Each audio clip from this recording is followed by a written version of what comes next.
الطاهرين اللهم صل على محمد وآل محمد. Welcome to the session 3 of preparing for the Hajj.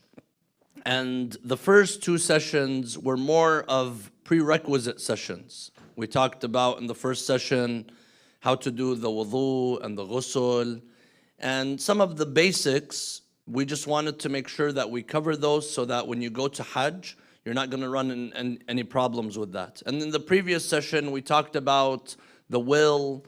We talked about the khums, making sure that you're going to Hajj with money that purely belongs to you. Now, inshallah, today we will begin with, okay, we landed in Medina. So when you land in Medina, how does that journey begin? We're going to discuss the Masjid of the Prophet, the attractions in Medina, what do we do while we're there, and how do we prepare ourselves to perform the Umrah and go to Mecca. So inshallah, we will begin with the first slide on Medina. Of course, Medina is referred to as Darul Hijrah. It was the place where Rasulullah sallallahu alayhi wa migrated to. And it's the place that the Prophet chose to die in and be buried in. Because the Prophet is originally from Mecca. Mecca is south of Medina. So we're going to take that journey between Mecca and Medina. It's about a 4-hour or 3-hour car ride. So it's not very close, but after 13 years of proclaiming the message in Mecca and inviting people to the religion of Islam, only a handful of people, very small number of people believed in the Prophet. Then the message of the Prophet had reached Medina. And the people of Medina, there were tribes that were fighting with one another, Al-Aws and Khazraj, and they heard there's this Prophet. He's coming with this message of peace, of justice, of love, of forgiving. So they came and they said, please come and bring solution. Come and bring peace between us. They went, they got to know him. They fell in love with the message, and they created, it was a group of Muslims that saw the Prophet. They interacted with the Prophet a few times, then the Prophet sent them back to Medina, and they created that welcoming atmosphere to accept the Prophet. When the Prophet had nowhere to go, the people of Mecca tried to kill him. The people of Mecca, they sanctioned him, they attacked him, they tried to kill him. On the last night he was there, they attacked his home. Amir al-Mu'mineen, Imam Ali slept in the bed of the Prophet on that night. And the Prophet went to the Ghar, the cave, which inshallah when we're in Mecca you'll see it. There's a cave, Ghar Jabal al-Thawr. There's 2 mountains. We'll talk about that when we reach Mecca. 2 mountains. One where the revelation came in, Ghar Hira. And then there's another one where the Prophet went to escape, and then he goes to Medina. So the people of Medina accepted the Prophet. And the Ansar, those who supported the Prophet, they put their lives on the line, they put their wealth, everything on the line. Wars were waged against them because they stood in defense of the Prophet. This is why the Prophet, after many years, he conquered Mecca. And the people of Medina, they started crying. They said, Ya Rasulullah, now you're going to leave us? Now you're going to go back to Mecca? Because you already established, you're ready to have control of Mecca now. He tells them, I will not leave you. I'm going to be buried here. And whoever visits me, whoever performs the Hajj should come and visit me. And this is why we begin our Hajj with visiting Rasulullah sallallahu alayhi wa. And this is where the Hajj that we're performing is the Hajj of the Prophet. Now you could begin the Hajj. Technically someone could begin the Hajj by just going to Mecca. But Rasulullah says, Man hajja walam yazurni faqad jafani. The one who performs Hajj and does not visit me, then this person is disrespecting me. So in Medina, we land in Medina. Our hotel is going to be very close to the Haram, walking distance. You'll be able to see the dome, this green dome of Rasulullah sallallahu alayhi wa. Beneath this green dome is the grave of the Prophet. Rasulullah is buried here. And this was the house of the Prophet. The Prophet was buried in his own home. And there is the house of Fatima al-Zahra and the house of the Ahl al-Bayt and the masjid of Rasulullah sallallahu alayhi wa. So the Prophet is buried in his masjid. There's a section of the masjid and a section of the home. You will see it inshallah. Now, the masjid of Rasulullah sallallahu alayhi wa alayhi, this is the second masjid in Islam. The first masjid is Masjid Quba. In Medina, we will see it as well. And this masjid, the salah in the masjid of Rasulullah is worth 10,000 prayers. 10,000 prayers. Now, of course, several people, I don't know, they were joking or serious. They told me, Sayyid, I've missed some prayers. So can I come and just do one of those and then it counts as 10,000? The answer is no. But the thawab, the reward that you get is 10,000 as if you were doing it in another masjid. So when we're in Medina, because we're going to be walking distance, in Medina doesn't have mountains like Mecca. So it's surrounded by hotels. Everyone could walk. Mecca, originally there were so many mountains. Now they've demolished all these mountains and they've built skyscrapers. But even in the past, people would not stay close to the Kaaba. You stay in areas like Aziziyah and other areas, and it's very normal.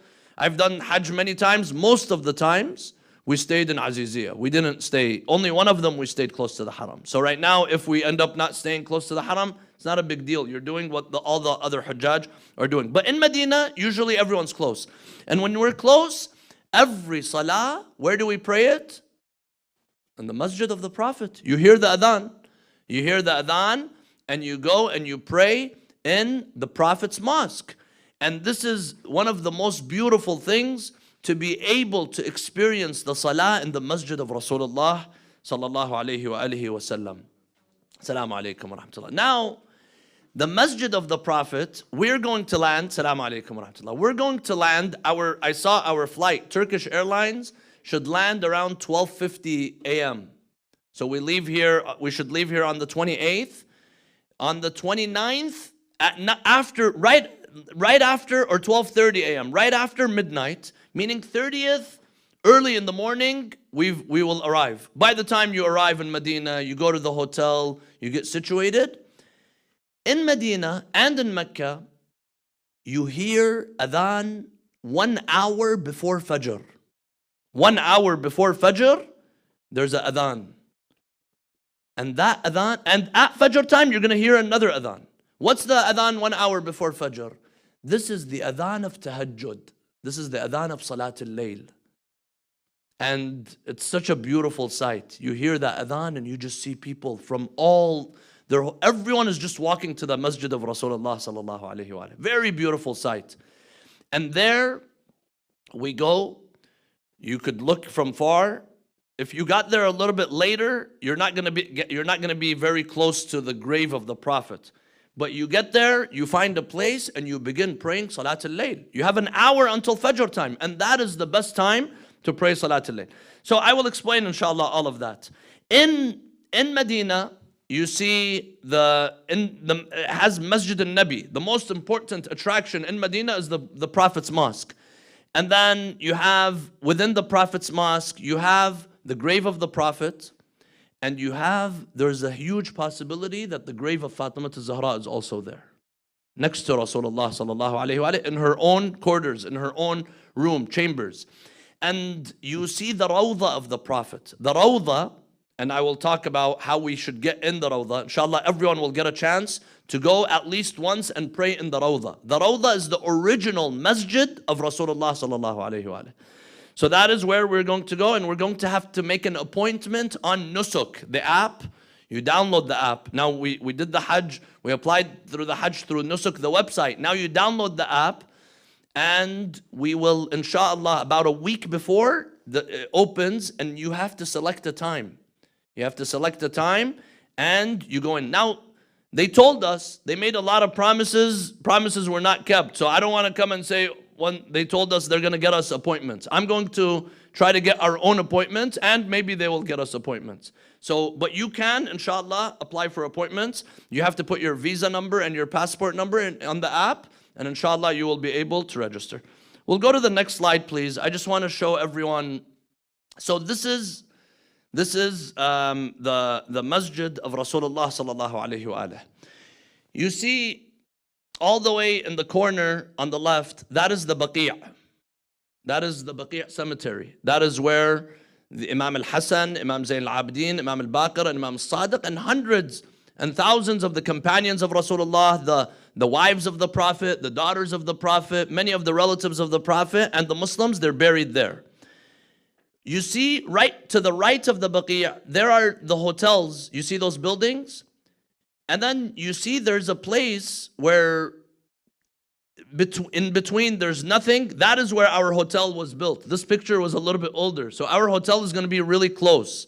Finda, it's going to be very close. It's going to be in that area. So that's actually one of the good places to be in Medina, because you come out, you see the graves of the Imams of the Ahl Bayt, the Baqi', and where the Prophet is buried is on that side. You know, just walking from where the green dome is, making a spin all the way on that side, that's about a 10-15 minute walk. So being on that side is a better place to be. And most of the time we will try to enter into the masjid where the Prophet's grave is. That's where we want to be in. Now, the entrance of the brothers is going to be right in front of us. And what's the gate of the entrance of the sisters? What is it? 32. So you're going to have to go around.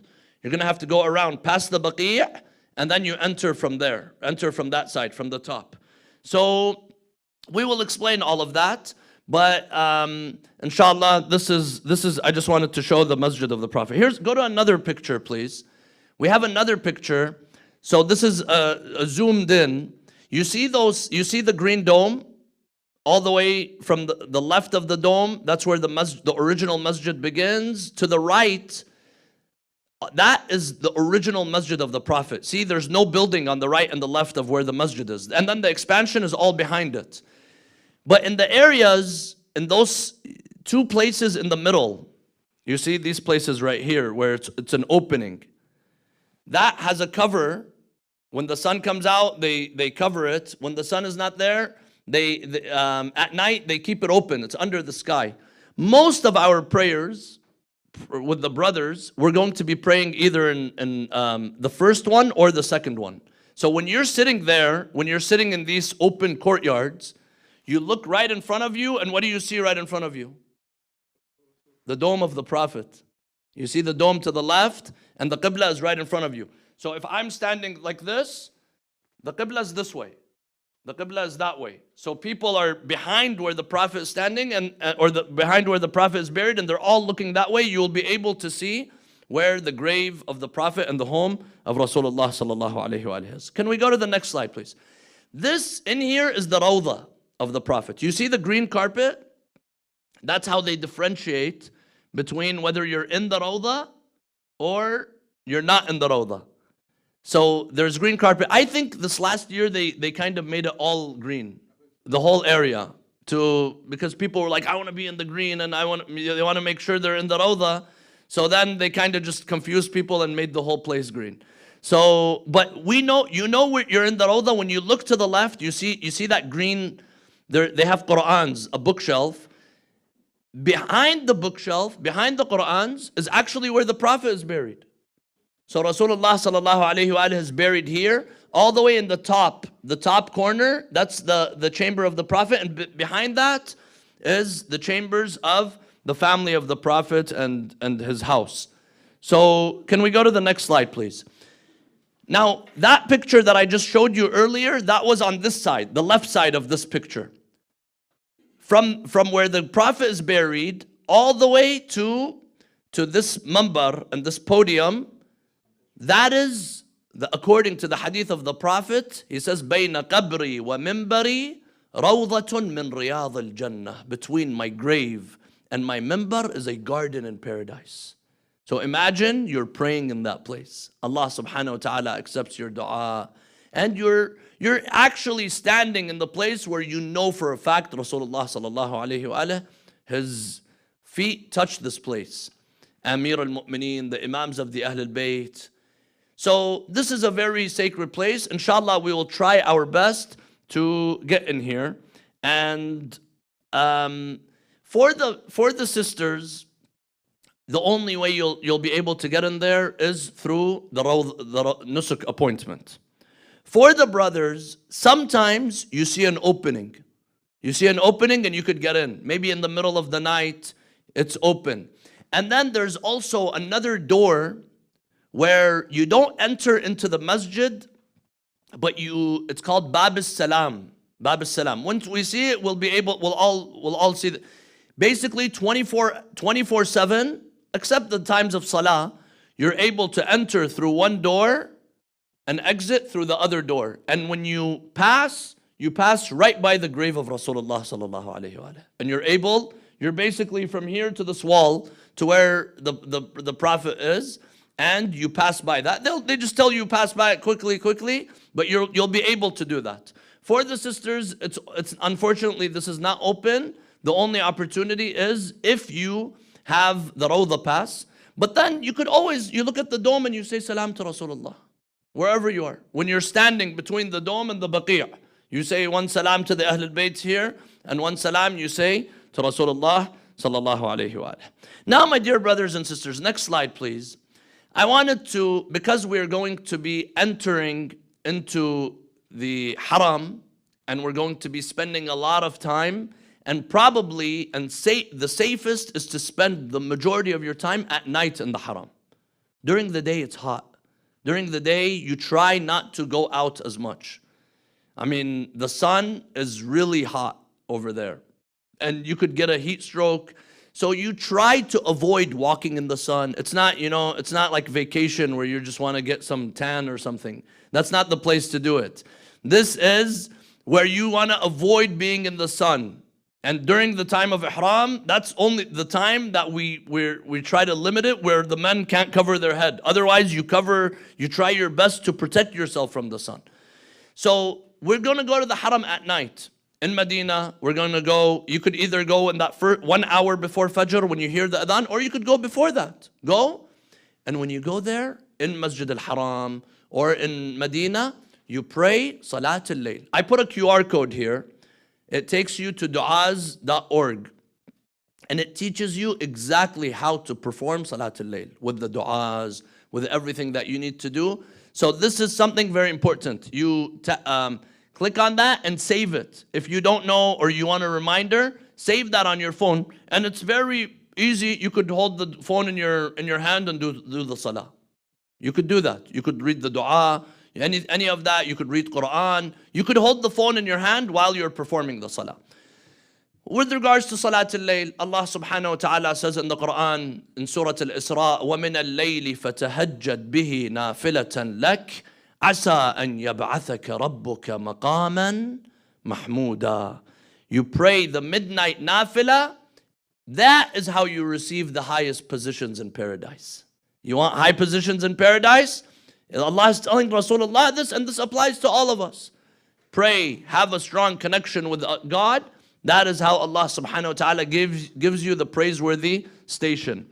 In another verse, Allah subhanahu wa ta'ala in Surah Al-Sajdah, Allah says, describing the believers, and Imam Sadiq says, those are the people who pray Salat al-Layl. تَتَجَافَى جُنُوبُهُمْ عَنِ الْمَضَاجِعِ. Meaning in the middle of the night, they're lifted from their beds. That's it. Something wakes them up. They have a very important meeting. تَتَجَافَى جُنُوبُهُمْ عَنِ الْمَضَاجِعِ يَدْعُونَ رَبَّهُمْ خَوْفًا وَطَمَعًا وَمِمَّا رَزَقْنَاهُمْ يُنْفِقُونَ. And then Allah says in the Quran, فَلَا تَعْلَمْ نَفْسٌ مَا أُخْفِيَ لَهُم مِّن قُرَّةِ أَعْيُنٍ. No one knows the reward of those who pray the midnight prayer. Not even the angels. فَلَا تَعْلَمْ نَفْسٌ. Everything, you fast, this is the reward. You do this is the reward. Salat al-Layl, no one knows the reward. Only Allah subhanahu wa ta'ala knows that. Because it's something very intimate.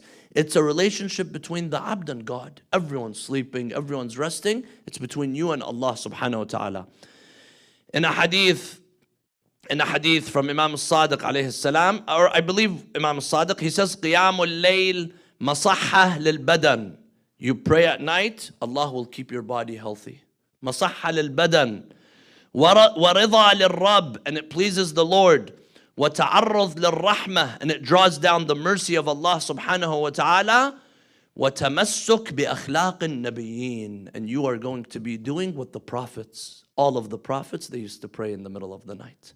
So this is what they did. This, my dear brothers and sisters, is an opportunity. If you have not begun, this is the opportunity for you to begin it. If you already know how, but you need that encouragement, this is the time. You have no work, no excuses, nothing. We're going for this long time. This is the time to dedicate our moments towards building a stronger relationship with Allah subhanahu wa ta'ala. So this is the, my dear brothers and sisters, this is the QR code if you want to take it. And you will be able to, inshallah, you will be able to see the instructions. By the way, du'as.org, you know about du'as.org, right? Du'as.org is a very important website. All of the du'as, every day, whatever it is, you follow that website. It teaches you how to do the du'as of any time, even not only during the Hajj, anytime. It's a very important website. Okay, now we go to the next slide, please. So when we leave, so this is going to be our program. Every salah you go to Masjid al-Nabi. But after Fajr prayer, before Fajr, we're going to go maybe at like 3 a.m. I don't know what time is Fajr in Medina. Maybe an hour and a half before. We go to the Haram. The men and the women, they enter into their own doors. And the men, they enter into their own doors. I will send a message, for example, I'll be at the lobby at this time. Then we could all go out. Or you could be on your own. I mean, it's not, the masjid is very close. Then we go to the masjid. By the way, before we talk about the baqi', in the masjid, they pray jama'ah. We can follow along when the imam is praying the jama'ah. We can follow along, but we must recite the two surahs, Surah Al-Fatiha and another surah. You recite it in a way that you are not making a scene. You recite it very calmly, and then you stay quiet and you listen to the Quran. That's it. Because this is one of the conditions. We have one of the conditions for Salah Jama'ah is that the Imam has to be adil. The Imam has to be just, meaning they follow the tenets of the faith. And of course, we know the Imams there, they're not in the school of the Ahlul Bayt. Because of that, we just recite Surah Al-Fatiha and another surah. And then you just sit and listen. And it's very beautiful attending the salah there because the imams, they read long surahs. And this is also one of the issues is that sometimes they recite in the middle of the surah. We have to recite a full surah. So recite Surah Al-Tawheed, recite any surah, and then just listen. Listen. Another thing is that you have to pray on the turba, of course. And I mentioned we need to pray on something from the earth that is not edible or not wearable. I recommend you take a subha with you. You know, the prayer, if you have the ones from Karbala, the ones that have the soil of Imam Hussein, that's the best thing. You put it on the ground and you could do sujood on it. Or you have a subha or a rock or something small that does not, because they'll take it from you if they see it. The authorities, not the normal people. So you kind of want to be, you don't want to be very out in public with it, but you want to have something to do sujood on. Or you do sujood on hasir, on straw mats, if you have. And if you saw that, for example, they took it from me and I had nothing to pray on, then you could pray on the carpet. But in Masjid al-Nabi, there are places in the masjid where there's marble on the floor. If there's marble, you do sujood on the marble. You have the option of praying on the carpet or praying on the marble. You pray on the marble. Or at least stand on the carpet in a way where your head is on the place of the marble. You do sujood on the marble. And you take a small turba with you. If you're in the front, they might notice it. But if you're in the back, no one's going to notice and it shouldn't be a problem. Yes, doctor. Just a question. What's going to be the niyyah if we don't pray Jama'ah with them? The niyyah is mutaba'a, meaning I'm following along, mutaba'a, but you follow along exactly the way that they do it. The only place is that you recite the Surah Al-Fatiha and the other surah. Can you say the niyyah? You don't need to, the niyyah is I'm following along, mutaba'a. Yes. So this is with regards to the salah, we pray all the prayers in the masjid of the Prophet, and you could just follow along. Yes, brother. A good question. Thank you for reminding me. There are 4 places, 4 mosques where you have the option of praying full or qasr. Masjid al-Haram.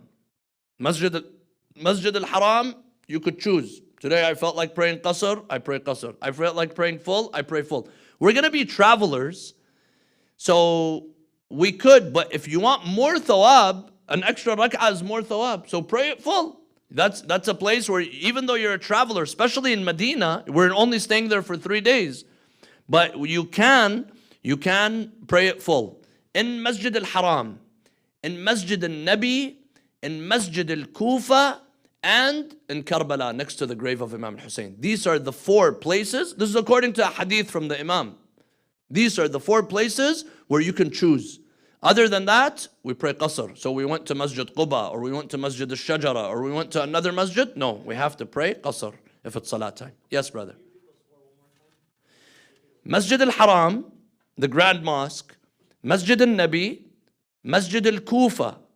Masjid al-Kufa, the place where Amir al-Mu'mineen was struck in Iraq. 2 are in Iraq and 2 are in Saudi Arabia. And the grave of Imam Hussein, where, about 12 meters from the grave of Imam Hussein. There you could pray mukhayyar. You choose whether you want to pray full or you want to pray shortened. Yes, brother. The timing of the salah in Saudi and our timing is like a little different. Yes. So the Fajr prayer, the timing will hit. It will be. Everyone has the app. You see on your phone what time is the time. The Fajr prayer, we're fine with it. Especially by the time you hear the adhan, the imam is going to begin the salah about 15 minutes later. By the time the salah has begun, the Fajr has come. Dhuhr, there's no problem. You see the Dhuhr. Asr, if you pray Dhuhr, you could pray Asr right afterwards, or you want to go again to the masjid and pray Asr, there's also nothing wrong with that. The only salah that, from my experience, I've noticed they pray before is Salat al-Maghrib. Salat al-Maghrib, you see the Imam says Allahu Akbar, and it's still not about 15 minutes after sunset. So that one, you could pray a mustahab prayer, follow along with the Imam, and then you pray it after, or wait until the Imam is done, and then you could do it. That's the only one I've noticed they started a little bit early.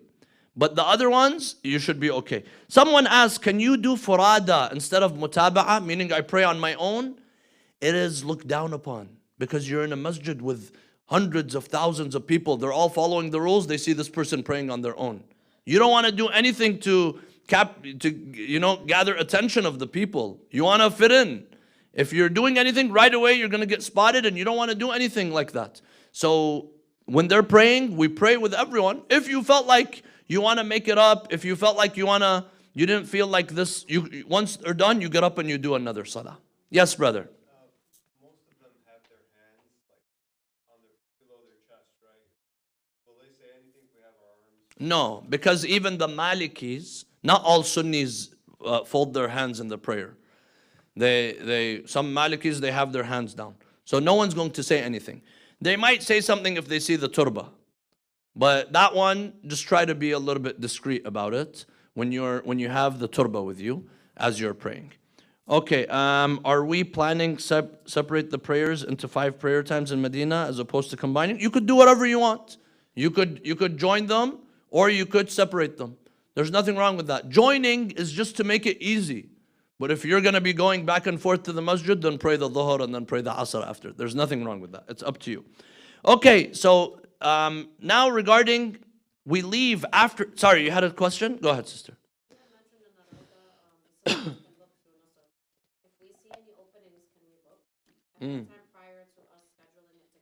Yes, if you see an opening, book it. Don't wait for anyone, because there's going to be times for after Asr prayer and after Fajr, it's times for women. And then there are times for men.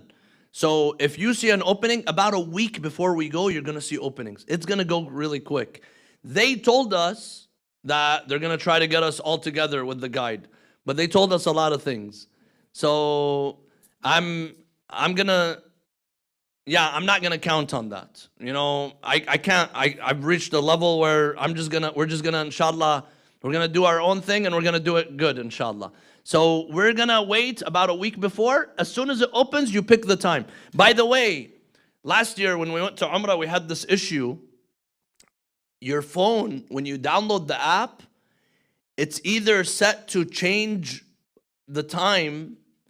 So some people booked 8 o'clock, but then when they got there, 8 o'clock turned out to be another time. So I don't know, maybe someone who's, when you're setting up the app, you make it be where it's 5 o'clock Saudi time. For example, if you're going in Saudi, in the Rawda at 5 p.m., you make sure it's Saudi time, not 5 o'clock America time, and then it turns out to be something else.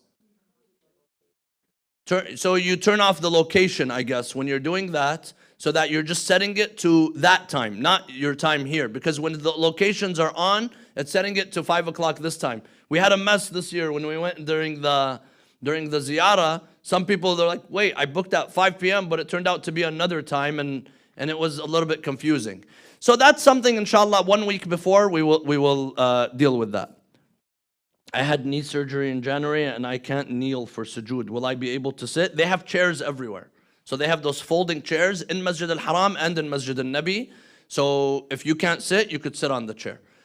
Okay, so after, there are times where the Baqi' is open. Of course, the Baqi' is only open for the men. The sisters, they're not allowed to enter into the Baqi'. They could just from outside. So, but the times that the Baqi' is open for the men, that's when the Rawda is open for the women.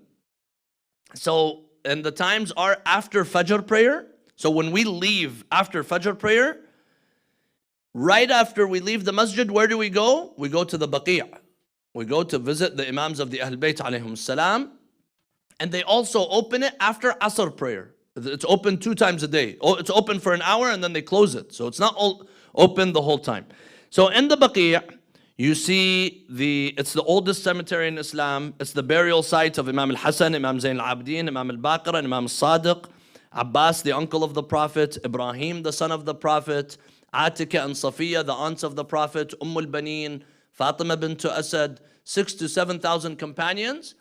And it's only open for the men. Women will be able, even from our hotel, I believe from our hotel, or maybe there's a hotel in front of us, I'm not sure.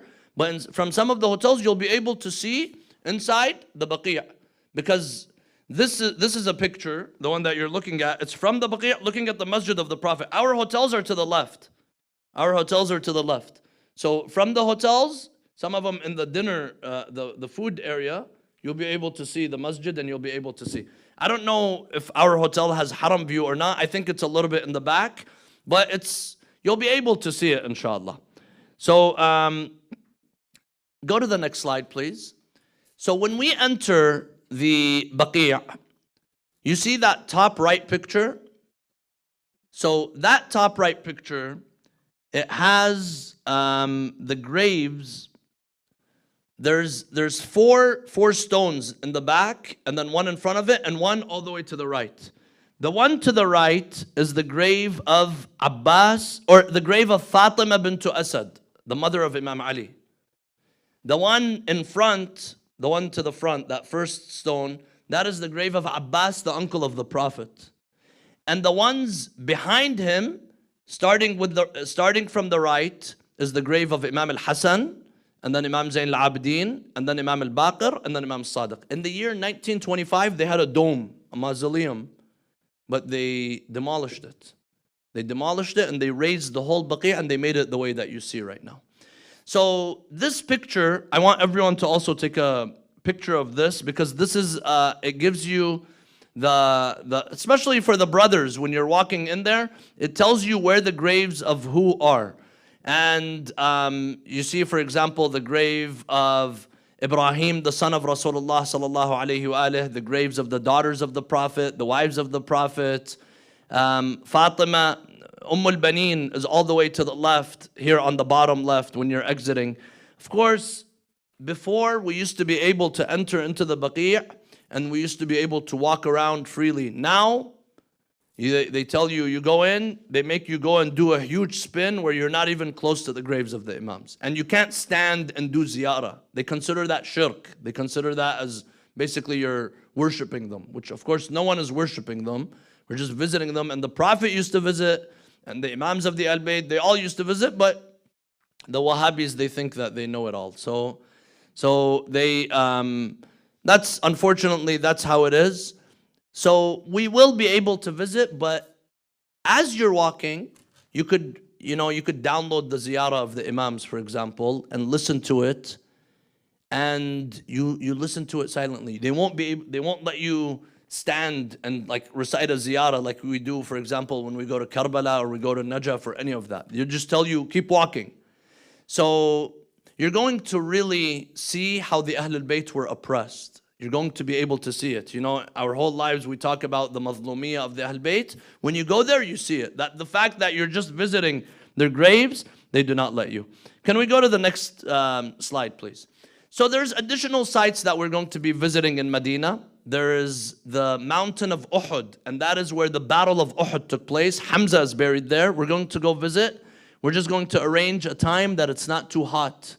Because either early in the morning, right after we have breakfast, or maybe in the Asr time, before Maghrib. Because you don't want to be standing outside when it's hot. But we're going to visit, in one day, we're going to visit Uhud. We're going to visit Masjid Quba. Masjid Quba is the first masjid in Islam. When the Prophet migrated from Mecca to Medina, he stood in Quba.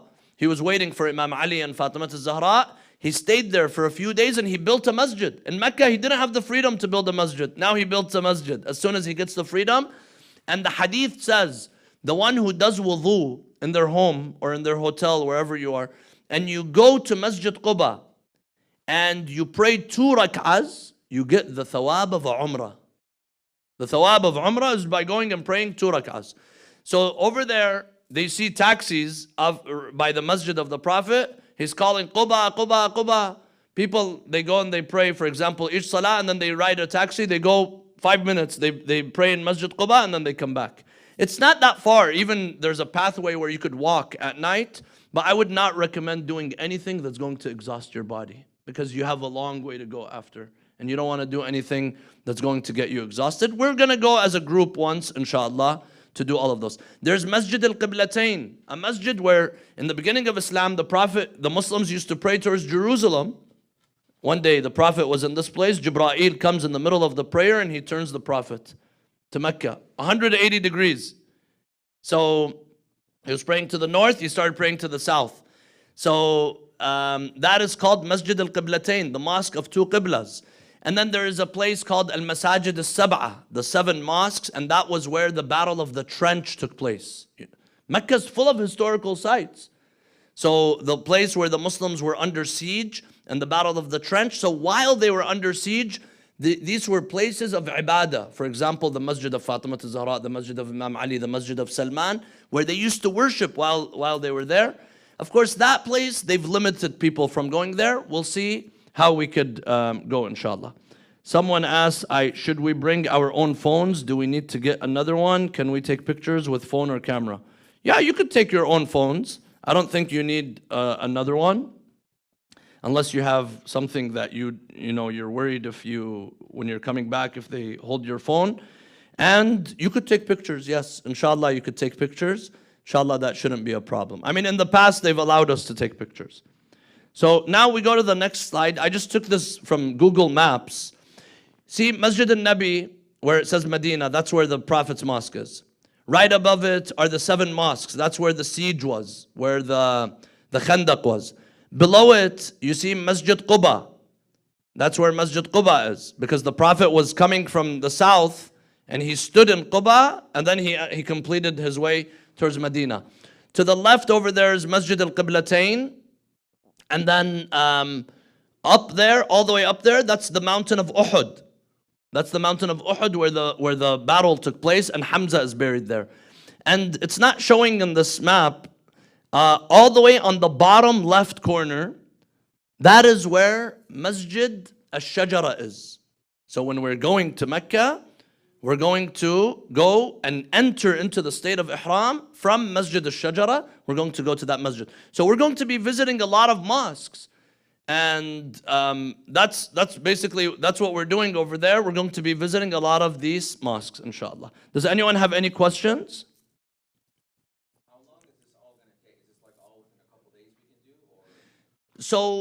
we're going to be right by the Masjid of the Prophet. Every day we go to the Masjid of the Prophet.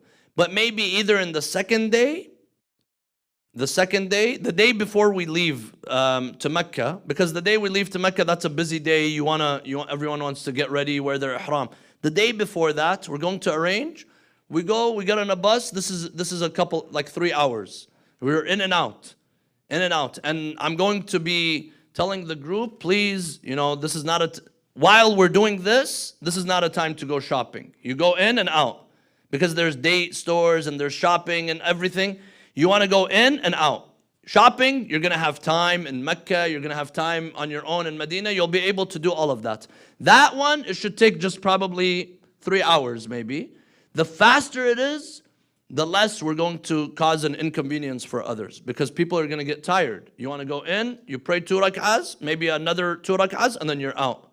You get in the bus and then you move on to the next station. Yes, brother. Would we be able to pray like Salat al-Layl or other prayers together? So Salat al-Layl is not prayed in Jama'ah. That's why I shared how you pray Salat al-Layl. I will be there. I will be praying it, inshallah. I will teach whoever needs help. But also, if you plan on praying Salat al-Layl over there, start from now. Start from now. It takes 15 minutes. It takes 20 minutes. Before you sleep. The best time to pray Salat al-Layl is in the last 1/3 of the night, meaning before Fajr, 2-3 hours before Fajr. But as soon as it hits midnight, not 12 o'clock. Midnight is the time between Maghrib and between Fajr. That's the midnight. You could officially begin praying Salat al-Layl. A lot of us, we stay up. You get up, you do wudu, and you pray a few rak'ahs. You get yourselves in the habit of praying Salat al-Layl. Salat al-Layl is an 11 rak'ah prayer. 2, 2, 2, 2. Those are 8. Those are called Nafilat al-Layl, just like any Fajr prayer. And then there's another 2, that's called Ash-Shaf. And then there's one rak'ah, has a long qunut, 300 times Al-Af, 70 times Astaghfirullah wa atubu ilayh, praying for 40 mu'mineen, mentioning them by name. هذا مقام العائذ بك من النار 7 times. And I sent in the link everything that you need to do. Are we going to visit Sayyidah Khadija? That's in Mecca. Inshallah, we will do that. If we do intention of Furada after reciting Fatiha and Surah, can we still stand with them and listen as part of the Salat? Yes. Okay, now, next slide, please. This is where the action begins. So, Hajj, we are going to be, in order to enter into Mecca, Mecca is so sacred that you need to be in the state of ihram while you're entering Mecca. So there's several types of Hajj. There is Hajj al-Ifrad, there is Hajj al-Qiran, and then there is Hajj al-Tamattu' or Umrah al-Tamattu' and Hajj al-Tamattu'. The Hajj that we are performing is called Hajj al-Tamattu'. Who is this for? This is for people that live outside of Mecca.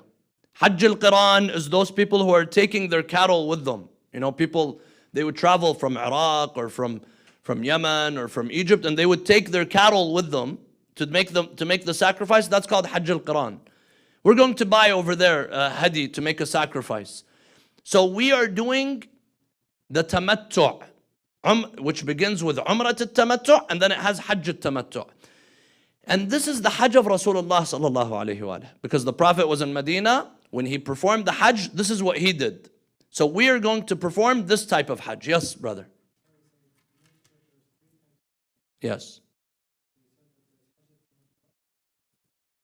Hajj al-Tamattu', Hajj al-Furada, and Hajj al-Qiran. So we don't have anything to do with the other ones. Those other ones are one of them is for the people who live in Mecca. Another one is for the people who are bringing their sacrifice with them. We are doing what the majority of the Hujjaj do, and that is called At-Tamattu', Umrah al-Tamattu' and Hajj al-Tamattu'. And the difference, one of the differences with this is that when you do Umrah, for those of you who have done Umrah before, we do the tawaf when we first enter. We have to do tawaf al-Nisa after the sa'i. If you don't do tawaf al-Nisa, you can't get married. You can't do any relations between a husband and wife. You can't do until you do tawaf al-Nisa. In Umrah al-Tamattu', leading up to Hajj al-Tamattu', even when you have not done Tawaf al-Nisa, a man and his wife are halal upon one another, then they do Tawaf al-Nisa after the Hajj. So you're going to enter into state of Ihram again, and then you're going to do Tawaf al-Nisa. So this is not that, it's nothing, it's not going to concern us. But we are going to do Umrah al-Tamattu' to enter. Umrah means we're entering into Mecca in the state of Ihram. So how does that begin? Umrah al-Tamattu' begins, it has several steps. The first step is to wear the Ihram. Now, Hajj, someone who wants to get up, Rida Habibi, come here. Show us this Ihram. You've seen the Ihram. You were with us in Umrah a few years ago. So this is the Ihram for the brothers. Of course, it's two pieces. This is two pieces.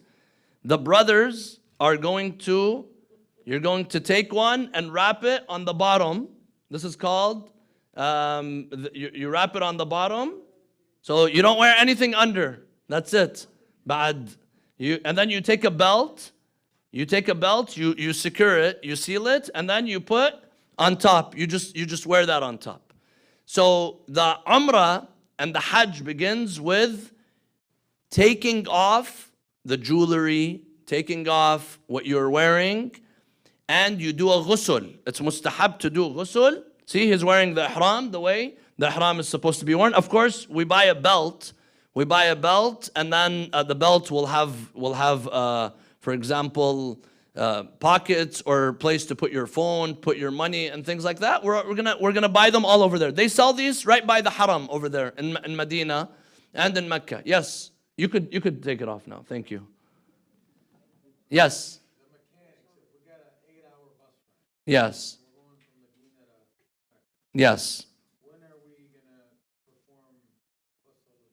Okay. So I'm going to go with it step by step. In Medina, the day that we're leaving, I believe we're leaving on the 2nd. The day that we're leaving, the 2nd of June, they tell us today the bus is coming at this time. Now, of course, in the past, remember we talked last week that we prefer to do our travel at night so that the men don't have to slaughter a sheep. Because you can't travel during the day while your head is covered. Now, Al-Rajhi comes and tells us we have a bus arranged for you. This is what Hajj Wassam was telling me. He says we have a bus arranged for you that's going to leave at 10 a.m. So what does that mean for the brothers? That means poor sheep. We're going to have to slaughter sheep. If we can delay it to nighttime, then we can. But if they tell us this is the time that has been set for you, it's not in our control anymore. All the times I've done Hajj, we waited until nighttime because we had control over the bus. Now we don't have control over the bus. But regardless, if this is something that's imposed on us, then we deal with what we have. So they tell us this is going to come at this time. So what we do is we go in our hotel. In our hotel, you pack your bags, you put all your clothes and everything wherever it's supposed to be, and you do a shower. You do a ghusl. Remember we talked about the ghusl in the first day, how to do a ghusl. And I'm going to send you all a dua on how to perform the ghusl, a dua on what to recite, and the niyyah of the ghusl. So you say, اغتسلوا لعمرة التمتع لحج التمتع لحج الإسلام لوجوبه قربة إلى الله تعالى, and then you do the ghusl. I do the ghusl for عمرة التمتع leading up to Hajj التمتع. For Hajj al-Islam, if it's your first Hajj, it's Hajj al-Islam, قربة إلى الله تعالى, seeking nearness to Allah. I will tell you all the niyyah, what you need to say, what you're doing while we're there. You do the ghusl. After you do the ghusl, then you wear the ihram. For the sisters, the ihram is any normal clothes that you're wearing, as long as it doesn't have zina or it's mustahab to be white. It doesn't have to be. For the brothers, that is the ihram that Brother Rida wore. That is the ihram that we're going to be wearing. We do the shower, we wear the ihram, then you try to avoid anything that breaks the ihram. And we're going to mention, there's about 25 acts we don't do. Even though officially we're not in the state of ihram, but we try to avoid them. We bring our bags down and we put them in the bus, and then we get in the bus and the bus goes all the way to Masjid al-Shajara. Maybe half an hour ride, maybe 25 minutes. You go to Masjid al-Shajara. There in Masjid al-Shajara, it's mustahab to pray 2 rak'ah. Anytime you enter any masjid, you pray 2 rak'ahs, tahiyyat al-masjid. And then if it's time for a salah, for example, in the past, we used to wait until Maghrib prayer. We hear Maghrib adhan, we pray the Maghrib and Isha prayer, and then we wear the ihram and we do the niyyah of wearing the ihram. Now I'm already wearing the ihram, but I need to officially enter into the state of ihram. So what do? I'm already wearing the ihram from the bottom. From the top, for the brothers, you just open it as if you're wearing it again. You open it and you say, أحرم, I enter into the state of ihram. لعمرة التمتع لحج التمتع لحج الإسلام لوجوبه قربة إلى الله تعالى. I enter into the state of ihram for عمرة التمتع, for حج التمتع, for حج الإسلام. If it's a wajib one, if it's mustahab, you say for mustahab. If it's niyaba, you say niyabatan an fulan, qurbatan ila Allah ta'ala, seeking nearness to God. And then as soon as you wear it, what do you begin to say? You begin to say the talbiyah. لبيك اللهم لبيك لبيك لا شريك لك لبيك إن الحمد والنعمة لك والملك لا شريك لك لبيك.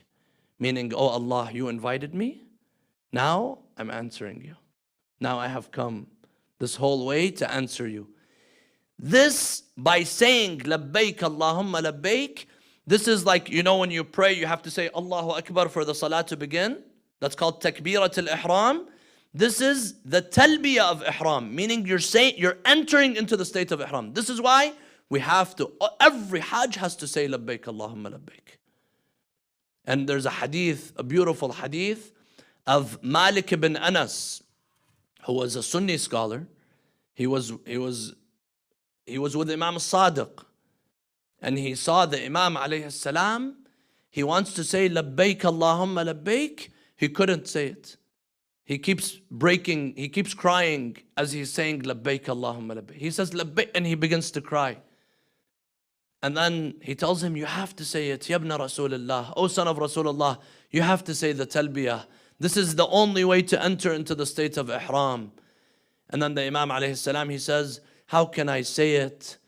Am I really answering the call of God? Am I really returning to Allah? Am I really separating from all of the haram? Am I really doing all of course, this is all a teaching lesson. This is a beautiful hadith. I will share it with you all, inshallah, when we are there.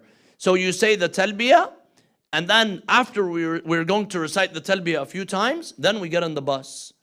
And as soon as we recite the talbiyah, 25 things become haram upon us. That's going to be in the next slide. Now we're going to go over all of those. Now what do? No, can you go back just a second? Then we enter into Mecca. So depending on how long, let me just finish this and then I'll tell. When we get in the bus, inshallah. By the way, we said that there's a chance of train. First they said yes, but then they said no. So I think we're just going to all stick together and we're going to just get in the bus, inshallah. Unless something happens where the chances of that are not going to be high. We're going to do it the way all the majority of the Hujjaj do it. We get in the bus. The buses are comfortable. They bring you some food. It's gonna be quiet. You're just, you're in the bus. There's AC. So when we enter Mecca, you could recite the talbiyah all the way until you see the buildings of Mecca. Once you see Mecca, then you stop reciting the talbiyah. Once we go to Mecca, we're going to go to the hotel. You go, you get your rooms, you get situated, you do everything. You need to use the restroom, you need to eat. Anything you need to do, you do that. Then we're going to, depending on the time that we arrived, depending on when everyone's ready, we're going to say, for example, we got to the hotel at this time. We're going to go all to the masjid at this time. We need everyone in the lobby at this time. So everyone, they go in their rooms, they drop off their stuff, they do wudu, restroom, eat, whatever it is. But you have to be, when you're going to do the a'mal, you have to be in the state of wudu. So make sure that you've done wudu. Because during the tawaf and the salah of the tawaf, you have to be in the state of wudu. You can't be not in the state of wudu. So we enter into the masjid. When we enter, you're going to see the Kaaba in front of you. A very beautiful sight. This Kaaba that has people revolving around it non-stop. You're going to see it. This was the Kaaba that was built by Ibrahim. This is the Kaaba that Rasulullah sallallahu alayhi wa did tawaf around. And the Imams, then we do tawaf around the Kaaba 7 times. There's more slides that are going to explain everything. Then after we do the tawaf, we have a 2 rak'ah prayer behind Maqam Ibrahim. And then we do the sa'i between Safa and Marwa. And then we clip our hair and we're out of ihram. Umrah al-tamattu' is done. This process should be the whole beginning when you enter into the tawaf, all the way till you do the taqsir, maybe maximum 2 hours. It shouldn't take more. The tawaf is probably maximum 1 hour or 45 minutes to an hour, maybe 2 hours and a half. And then you do the 2 rak'ah prayer, and then you do the sa'i, the taqsir. You just cut a little bit of your hair, just a little bit, and then you wait until the Hajj. We wait for a couple days until the 8th of the Hijjah to perform the Hajj. Yes, Hajj. So you're going to wear your ihram on the 6-hour bus ride the whole way to Mecca? Yes. We're wearing ihram at that time. Okay, now go to the next slide. This is the talbiyah. So this is to be recited right after entering ihram. You say, here I am, oh Allah, here I am. Of course, it needs to be said in Arabic. لبيك اللهم لبيك لبيك لا شريك لك لبيك إن الحمد والنعمة لك والملك لا شريك لك لبيك. You say that once, then you enter into the ihram and you could continue saying it. Next slide, please. So there are certain things that are forbidden during the ihram, while you're in the state of ihram. Hunting. Now, none of us are going to be hunting, but in the past, people, they used to wear ihram all the way from Masjid al-Shajara, from Medina, close to Medina, and they have to go all the way to Mecca. It would take them about 10 days. They see this deer, they see this, they're hungry, but they can't hunt. Hunting is haram while you're in the state of ihram. So, hunting, intercourse, kissing a spouse, touching a spouse with lust, looking at spouse with lust, masturbation, marriage. Marriage is a person, they get married or they conduct a marriage or they're witnesses to a marriage. You can't do that while you're in the state of ihram. Use of scented items and perfumes. So for example, I have a deodorant, I have cologne, I have all of the scented lotions and all that stuff, I cannot use. That's it. Whatever you smell, you smell. So this is something that we cannot use. And even if, for example, you walked by a place and you saw something has a foul smell, you can't close your nose and say, oh, what is this? And you can't do that. That's it. You just walk by it. You want to walk a little bit faster, you're allowed to. But you can't close your nose and say, what is the smell? Or you walk by, for example, a place where it smells really good. You can't just, this is good. The only smell that you're allowed to smell is the scent of the Kaaba. The Kaaba, they put this type of oils and this type of good scents on them.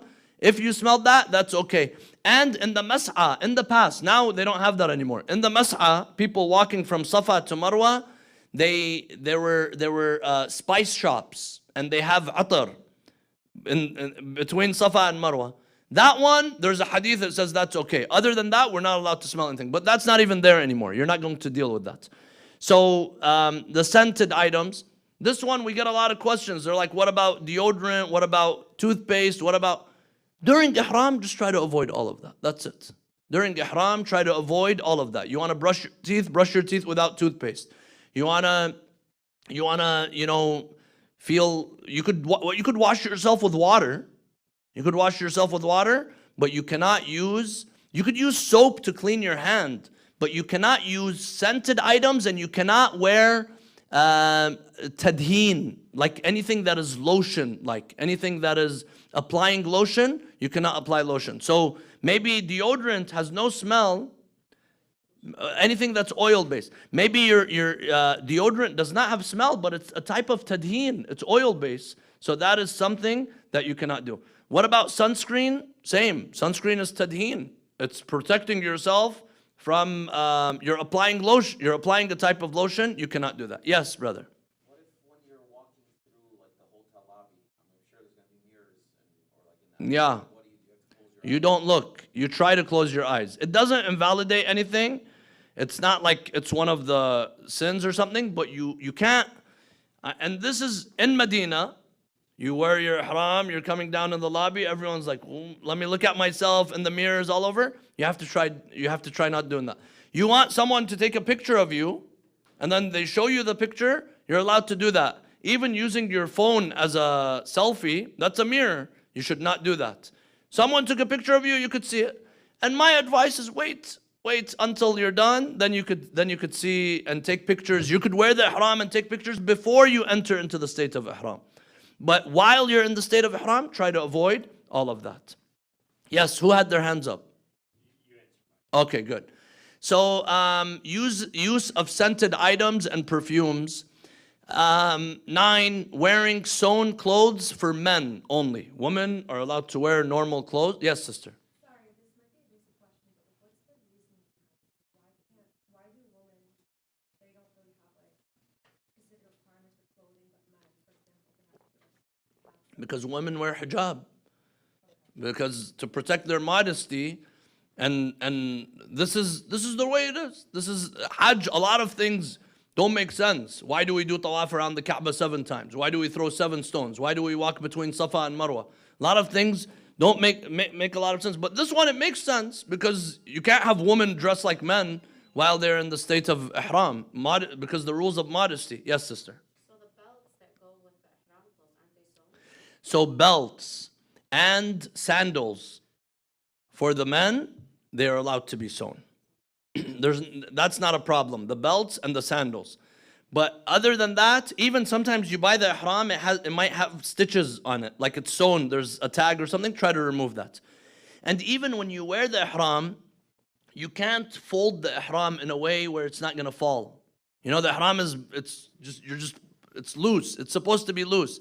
You can't fold it in a way where it has to, you just throw one side on the other side and that's it. And for us, the followers of the Ahl Bayt, we cover both shoulders as well. You cover both shoulders, and like if you've seen some of the pictures of others, they have one of the shoulders is revealed. For us, we cover both of our shoulders while we're wearing ihram. Can you use safety pin or something? Safety pin, Sayyid Sistani says no, but other maraja, perhaps they allow it. Other maraja, I believe they allow it. Sayyid Sistani says no. But it's best to avoid it. It's best to avoid it and just put it, just throw it the way it is. Yes. It's gonna keep falling off. You just keep putting it back on. It's no sheep. No. It's not that bad. Come on. So wearing sewn clothes for men only. I mean, guys, we're gonna remind you. You have to drop everything. You know, you're just wearing the ihram. So no sewn clothes while you're in the state of ihram. 10, eyeliner and kuhul. That's something that was used in the past. We don't do that. Looking in the mirror, you don't do that. Because anything that is showing attachment to dunya. When we look in the mirror, we're always looking at ourselves and you're seeing, how do you look? Now when you're in Hajj, that's it. You're focused on ibadah. You're focused on God. Wearing socks and closed shoes for men only. So men, we've talked about this, I think, a lot in the chat. So men, just make sure that the top of your foot is revealed. If you buy sandals that are kind of covering, what you do is you could just, take a knife or scissors and cut a part of it. But try to be comfortable while you're walking. There's going to be a lot of walking. Of course, there's a lot of walking in general. Only while you're in ihram, you need to do this. Otherwise, take some comfortable shoes because you're walking to the masajid, you're going every day to the masjid. Comfortable shoes, but don't get some bulky shoes because you need shoes that you're going to be able to put in your bag. You go in this masjid, you need it with you. You need to be able to slip on and slip off. Yes, sister. As long as the leather is, yeah, you could. The leather is Islamically slaughtered, then it's not going to make you najis. But if the leather is probably from an animal that is not Islamically slaughtered, halal slaughtered, then it could probably cause a problem in making your foot najis and entering into the masjid al-haram. Yeah. Wearing socks and closed shoes, removal of tooth. So dentist, no removing teeth, right? Okay. Carrying a weapon, killing insects. You see an insect next to you, that's it, you leave it. Especially in Arafat and Muzdalifah. By the way, there's a hadith. It says that Muzdalifah is a desert. You're from Arafat, we go to Muzdalifah and it's at night. I've never seen any harmful or anything. There's a hadith, Allah says that Allah orders the harmful insects and all of that to leave Muzdalifah the day before the Hajj. And subhanAllah, you see millions of Hajjaj, they go, you never hear of, oh, this person got stung by a scorpion and this person got stung by a snake or any of that. You don't hear that. There's actually a hadith that says that. So, but if you see anything, then you just leave it. Unless it's harmful, unless you saw something that is truly going to harm you, then you can defend yourself. Yes? So what if like mosquitoes or flies, just like a reaction? Do you have to pay kafara? Yeah, killing an insect, if you did it on purpose, I mean, it wasn't your intention, just like a reflex. inshallah, that won't be an issue. It's too hot for mosquitoes to survive over there. So it shouldn't be an issue. Especially in the past, we used to stay in Arafat. You know, the previous years, they didn't have AC in Arafat. So there you feel mosquitoes. You could move it away from you, as long as you're not trying to purposely kill it. Now they have AC blasting, where you're not gonna see.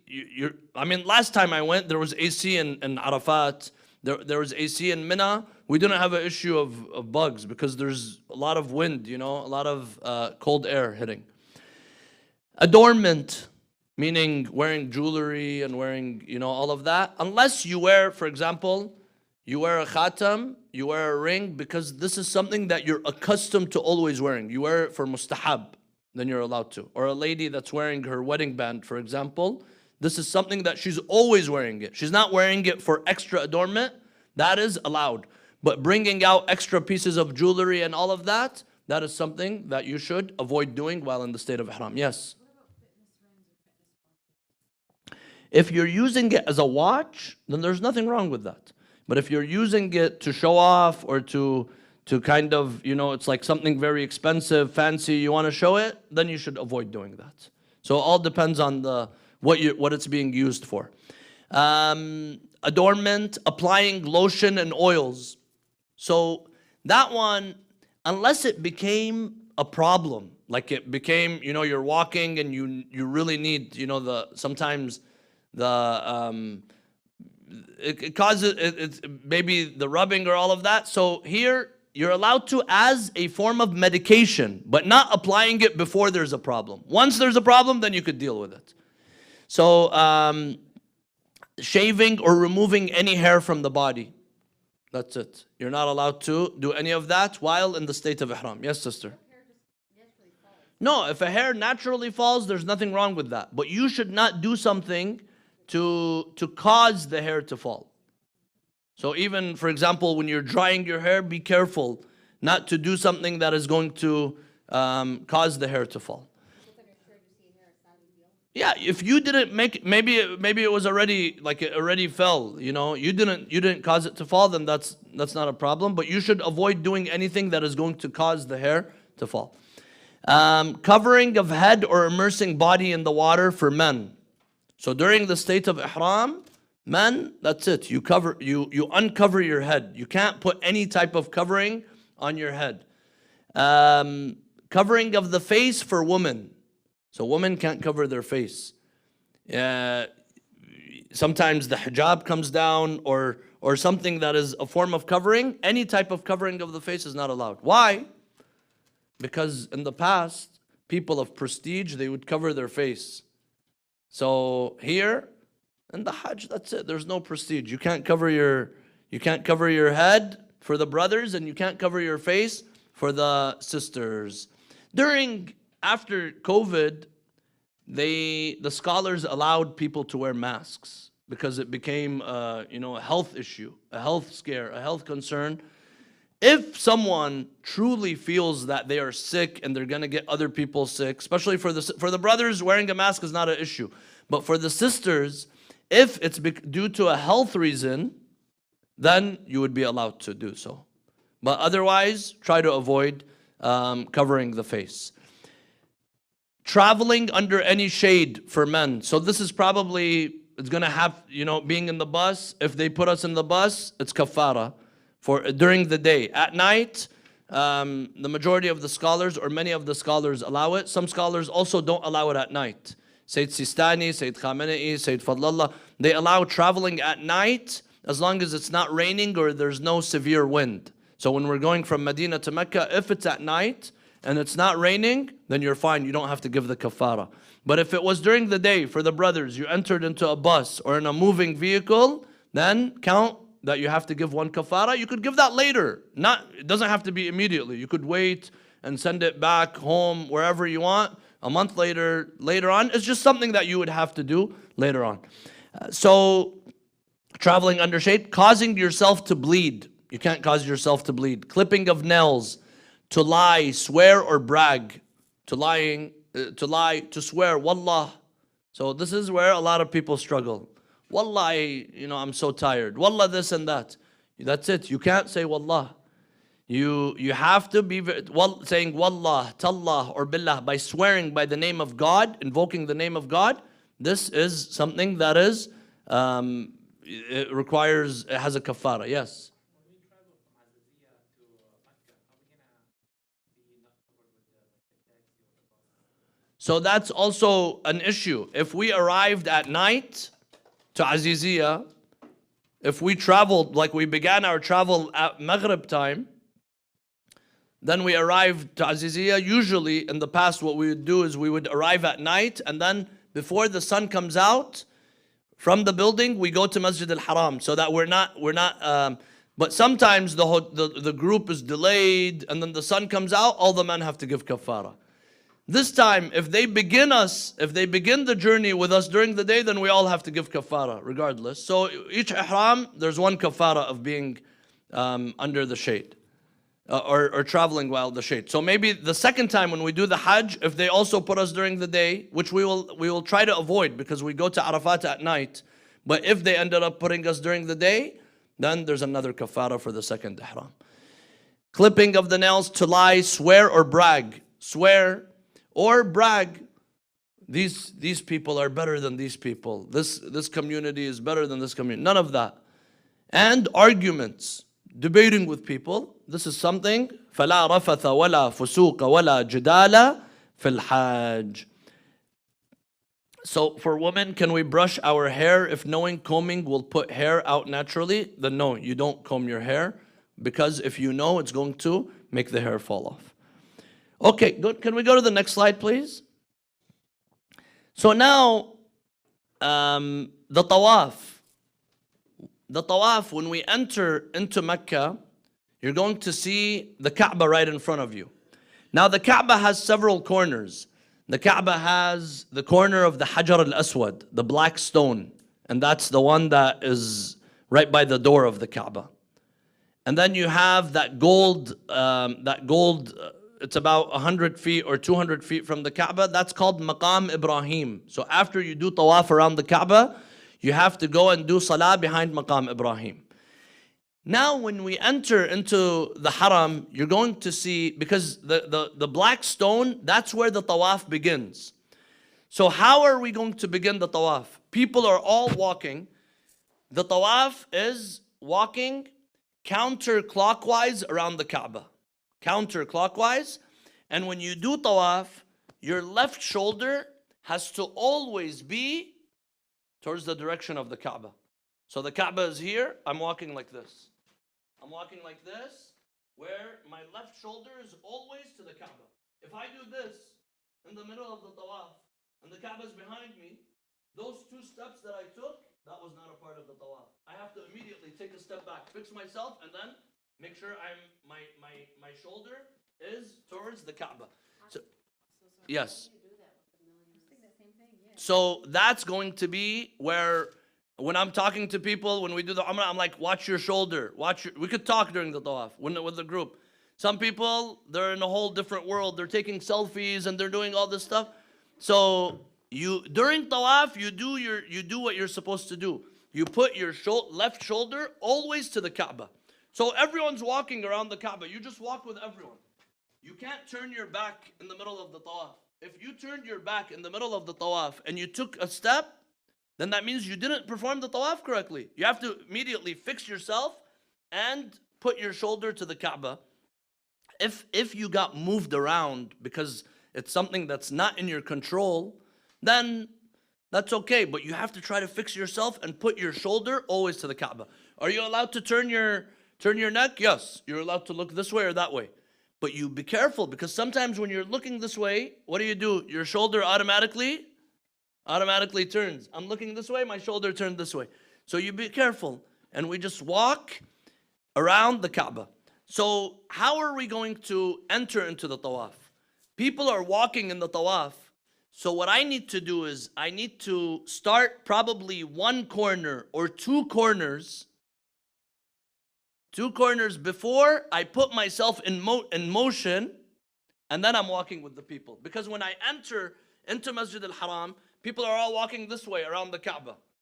I'm entering like this, and people are walking this way. So what I need to do is I need to get like this, and I slowly start entering, and then I'm in motion, and then I start walking with the people around the Kaaba. So this is something that we have to be very careful with. If you purposely turn your back, you have to retrace your steps and you have to go back. But if it's too much, you couldn't and you lost count, then it's okay, but you have to try to avoid doing that. Yes, brother.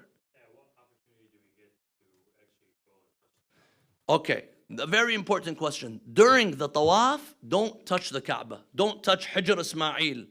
Don't touch Maqam Ibrahim. Don't touch anything. You just want to make sure you're doing the tawaf. Then you have all the time there. You could go kiss the Kaaba. You could go do whatever you want after. But during the tawaf, you don't do anything that basically takes you out of the form of tawaf. So when we enter, there's a green light. You're going to see a green light in Masjid al-Haram. That green light signals that this is the corner. Basically, when you pass that green light, that's the sign that you have passed maqam, the Hajar al-Aswad, the black stone. The tawaf begins at Hajar al-Aswad. So before, when we're entering into the tawaf, we put ourselves in motion, and then we see the green light is approaching. So what you do is you renew your niyyah. What's my niyyah? أطوف حول البيت. I do tawaf around the Kaaba. 7 أشواط لعمرة التمتع لحج التمتع لحج الإسلام لوجوبه قربة إلى الله تعالى. And then as soon as you pass the black stone, you raise your hand and you say, Bismillah, Allahu Akbar. And then you're officially in the tawaf. So each tawaf has a niyyah, of course. The first tawaf that we do is أطوف حول البيت 7 أشواط. I do tawaf around the Kaaba 7 times for the Umrah al-Tamattu', for Hajj al-Tamattu', for Hajj al-Islam, qurbatan ila Allah ta'ala. Then after we finish this, you want to do mustahab tawaf the next 2-3 days. The wajib, the obligatory tawafs that we're going to have to do during this trip are 3. Tawaf al-Umrah, Tawaf al-Hajj, and Tawaf al-Nisa. But you're going to do tawaf every day you're in the haram. You could do tawaf. أطوف حول البيت نيابة عن فلان. أطوف حول البيت قربة إلى الله تعالى. I just do tawaf قربة إلى الله تعالى. You're allowed to do that as much as you want, anytime. So tawaf is the form of ibadah in Masjid al-Haram. Yes, brother. Is there a set time that we have to do the tawaf? You could do it anytime. So like would we go, I'm assuming like early in the morning? No, we're probably, I highly urge everyone to do tawaf before the sun comes out. or not during the day. I've done tawaf during the day. I mean, sometimes you have to, but the heat of the tawaf, the heat of the bodies that are there, and the heat of the sun hitting you, it's going to make you pass out. So you try to avoid doing tawaf when the sun is hitting you. Even when you are not in the state of ihram, you could cover your head, you could wear something to cover your head, but you try to avoid that because it's too hot. Do it at night. You have all the hours at night, you do tawaf at night. Most of the tawafs I do is I do them at night. I don't want to do anything that's going to get me exhausted. So we begin the tawaf. Tawaf begins at the black stone. The green light marks where the tawaf begins. But you need to get in motion before, and then get in wherever you can before the green light in order to start your tawaf. So before I reach the tawaf, I have to make sure my shoulder is to the Kaaba, and I'm ready. I'm in motion to do the tawaf, and I've done my niyyah. Try to stay between the Kaaba and Maqam Ibrahim. So you see where Maqam Ibrahim is? That gold thing, you look inside it when you go. Don't look inside it when we first go, because that you're in tawaf. But after you're done, go and look inside it. You see 2 footprints of Prophet Ibrahim. Because there was a stone there. Ibrahim would stand on it and it would elevate him. It would elevate him and he would take the blocks and he would build the Kaaba. That was Maqam Ibrahim. Allah says, وَاتَّخِذُوا مِن مَقَامِ إِبْرَاهِيمَ مُصَلَّى. Go and pray where Ibrahim stood and prayed.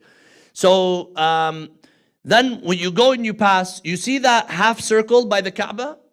That one, you don't touch it as well, because that is a part of the Kaaba. If I'm putting my hand over it, it's basically like I'm in the Kaaba, not outside the Kaaba. So that is called Hijr Ismail. Ismail, Prophet Ismail, the son of Ibrahim, is buried there. And his mother, Hajar, and hundreds of prophets are buried here. They're buried here. Between the Hijr Ismail and the Kaaba. And it's mustahab. If you can, sometimes they open it, you go there and you do dua by inside Hijr Ismail. Sometimes they'll open it for you. Yes, brother. Is it the must to go between Maqam Ibrahim and Kaaba? So between Maqam Ibrahim and the Kaaba, you should try to go. If the tawaf became too big and you saw that I can't, it's too much for me, then you could be in the outside edges. So you don't have to if it became too big and too much. But it's preferable to do the tawaf between the Kaaba and Maqam Ibrahim. Sometimes the tawaf extends all the way, the whole courtyard, and it's just too much.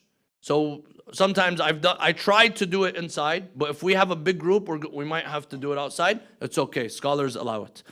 So the left shoulder must remain towards the Kaaba at all times, cannot touch the Kaaba. If you doubt your number, so how many times do we do tawaf around the Kaaba? 7. So you begin at the Hajar al-Aswad, you do 1 full circle. Once you reach Hajar al-Aswad, you say 1. And then you do another one, you say 2. You wear a ring. There's du'as. There's a du'a for the first round, du'a for the second round. Du'a. That's how you keep track of where you're at. Inshallah, we'll try to stay together so that we all are doing the a'mal together. But this is important that if you lost track. So if you doubt what number, am I on the 3rd? Am I on the 4th? Am I on the 5th? I don't know where I am. The tawaf is void. Any doubt in the tawaf, real doubt, not like maybe I'm thinking and then I remember where I am, then that's okay. But if I have real doubt, then it will invalidate. Losing the wudu in the tawaf will invalidate the tawaf. Tawaf is like salah, it needs wudu. If someone had to use the restroom after the 4th round, after a shawt al-rabi', they could step out, they go use the restroom, do wudu, and then come back in, and they begin counting after the 4th round. But if someone lost their wudu before the 4th round, they have to start all over. So this is with regards to the tawaf.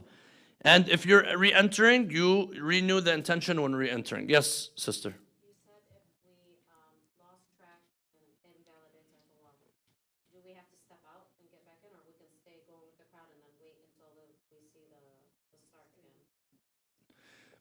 No, you don't have to step out. If you want to begin another tawaf, you could just continue walking until you reach the place where the tawaf begins.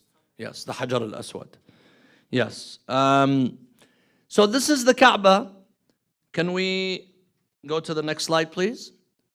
So this is an image of the Kaaba. You see, there's Maqam Ibrahim, the Hajar al-Aswad. The Hajar al-Aswad is the corner that is facing us right now. It's recommended to kiss al-Hajar al-Aswad. The Prophet kissed al-Hajar al-Aswad and he kissed al-Rukn al-Yamani, the Yemeni corner, which is the corner right before the Hajar al-Aswad. It's called the Yemeni corner. So there's the Iraqi corner, there's the Syrian corner, there's the Yemeni corner, because the Kaaba is a square, so this is where these places are. The Prophet, he touched and he kissed the Yemeni corner, and there you look at the Yemeni corner, you see cracks in the Kaaba, and there's nails. Why? Because that is where the Kaaba opened, the walls of the Kaaba opened, and Imam Ali's mother entered in there. She delivered Amir al-Mu'mineen and she came out 3 days later. So you'll be able to see that. The corner so that's the Hajar al-Aswad, the one that's right in front of us. The one behind it, the one on top of it, the top left, is the Yemeni corner. That one is the Hajar al-Aswad corner. And this is the Kaaba. When we're there, we're going to النظر إلى الكعبة عبادة. Looking at the Kaaba is a form of ibadah. Sometimes you entered into the masjid, you're tired, you can't do tawaf, you can't do anything, just sit and look at the Kaaba. Sit and look at the Kaaba, that is a form of ibadah. Okay, next slide please. This is just covering what we've done. So the tawaf, you do the tawaf, then after you do the tawaf, you keep your wudu, right away we go to Maqam Ibrahim. That's Maqam Ibrahim. We have to go and pray behind Maqam Ibrahim so that we see Maqam Ibrahim in front of us, and the Kaaba is also on the other side of Maqam Ibrahim.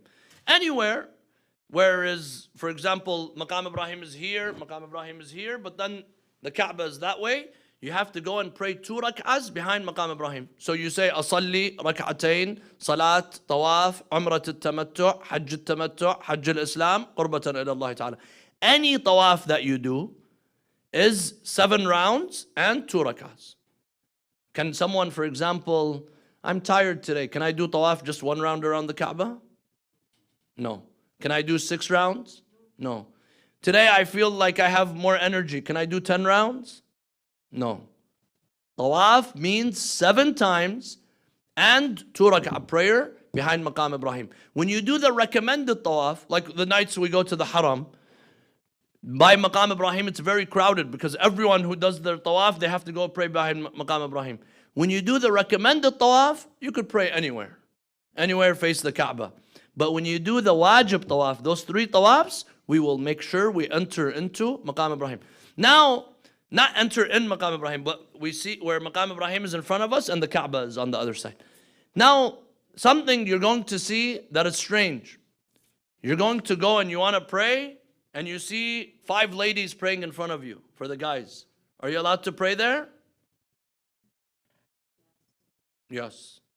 Masjid al-Haram is the only masjid where there's no way to control where men and where women are, and everyone is in a state of ibadah. You just want to do your 2 rak'ah prayers. You try to avoid, for example, if you're a man, where the woman in front of you, but it's something that is unavoidable. You want to pray your 2 rak'ah prayer, you go and you stand wherever and you pray. So that is a 2 rak'ah prayer. Once we're done, so we said the a'mal was we do the ghusl, we went to Masjid al-Shajara, we do the talbiyah, we enter Mecca, we do the tawaf around the Haram, the Kaaba, we do 2 rak'ah prayers, then we do the sa'i between the Safa and Marwa. After we've prayed, here, there's behind Maqam Ibrahim, behind where Maqam Ibrahim is where, can we go to the next slide? Behind where Maqam Ibrahim is the Mas'a. The Mas'a, Safa and Marwa. Can you go to the next slide just a second, and then we'll come back to this one. Okay, so you see there's the Kaaba. The mountain that is closer to the Kaaba is As-Safa. That one. As-Safa. The one all the way on top over there is the Marwa. We're going to have to walk between Safa and Marwa, beginning at Safa. You begin at Safa and you walk to Marwa. So when you finish, you could go on your way to begin the sa'i. You could drink water. There's Zamzam water everywhere in the haram. Even Masjid al-Nabi you could drink. They have Zamzam water in Masjid al-Nabi. You drink, and then you begin the sa'i. Now we'll go back to the next slide. The sa'i does not require wudu. The sa'i does not require wudu. And even sometimes if a lady is not able to enter into the masjid for specific reasons, she can go to the Safa. She can go to the Safa, and from the Safa she could look at the Kaaba. And that is a form of ibadah, so that she feels that she is, in the haram. So when we go to the sa'i must be done at the same day as the tawaf. So maybe, say for example, I got tired, because it is a little bit tiring. You could probably rest for an hour or two, but then you have to do the sa'i. They're kind of inseparable. They have to be done together. Usually we do it right away. We take, for example, maybe 10, 15 minutes, we take a break, and you could walk slow. We walk to the Safa, and then we begin at the Safa. So Safa was a mountain and Marwa is a mountain. And the story behind this is that Hajar, when Ibrahim, he came and he left Hajar and Ismail, he left them. And Ismail was crying and crying and crying. So Hajar, she starts running between the mountains, looking for water for her son, Ismail. She's looking for water. Suddenly, she sees Ismail, he stopped crying. She thinks her son died. She comes and she sees there's a spring of water, Zamzam. And she begins to say, Zam, Zam, Zam, meaning stop, stop. She's collecting the water, and this became known as the spring or the well of Zamzam. Because of Zamzam, birds started flying around Mecca. And tribes, they saw birds flying around Mecca. Mecca became settled after that event. It was a miracle. Mecca is a valley. It has nothing. Even when you look at the mountains, you see the mountains, they're just rocks. There's nothing on them. So Ibrahim says, رَبَّنَا إِنِّي أَسْكَنْتُ مِنْ ذُرِّيَّتِي بِوَادٍ غَيْرِ ذِي زَرْعٍ عِنْدَ بَيْتِكَ الْمُحَرَّمْ رَبَّنَا لِيُقِيمُوا الصَّلَاةِ. So here, Safa and Marwa are from the signs of God. Allah says, إِنَّ الصَّفَا وَالْمَرْوَةَ مِنْ شَعَائِرِ اللَّهِ فَمَنْ حَجَّ الْبَيْتَ أَوْ اعْتَمَرَ فَلَا جُنَاحَ عَلَيْهِ أَنْ يَطَّوَّفَ بِهِمَا. Meaning anyone who does the Hajj and the Tawaf, they have to walk between Safa and Marwa. And one hadith says, from the most beloved places on earth for Allah subhanahu wa ta'ala is between Safa and Marwa. Because there, every person that has a little bit of arrogance and pride in them, that is taken out. The kings have to come and walk between these two mountains. Rasulullah had to walk between these two mountains. No matter how rich you are, how poor you are, everyone is walking back and forth between these two mountains, As-Safa and Marwa. So we begin at Safa. Now, just like when we said regarding during the Kaaba and the Tawaf, your shoulder has to be towards the Kaaba. In the Sa'i, your back, your face has to be facing the mountain that you're walking to. So if I'm walking to Marwa, I have to walk straight to Marwa. I can't say, hey guys, where are you? I'm waiting for you. You're walking to Marwa. When you're coming back to Safa, you're looking at Safa. You can't turn your back.